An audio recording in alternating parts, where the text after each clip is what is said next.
How to empty recycle bin on Android phone. Hello everyone, welcome to this channel. I'm here to help you out today. So without any delay, let's get started. So first of all, launch the file manager application or files application on your device over here. As you launch the file application on an Android phone, what you simply need to do is tap on the hamburger icon at the top left corner of the screen. So here you'll be able to see the different options over here. So all you need to do is tap on the trash option. So this is basically the recycle bin. So all you need to do is tap on all items or select particular items in general. But since I want to empty the recycle bin, I'm going to select all and then tap on the option of delete at the bottom right corner of the screen.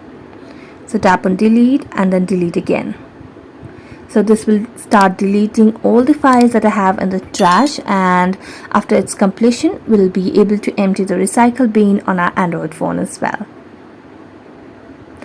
So you just have to wait for a few more seconds until it completes the process of deleting all the files from the trash. You might have to be patient. So let's wait a few seconds, and there you go. So that's it. Thank you so much for watching this video and see you next time.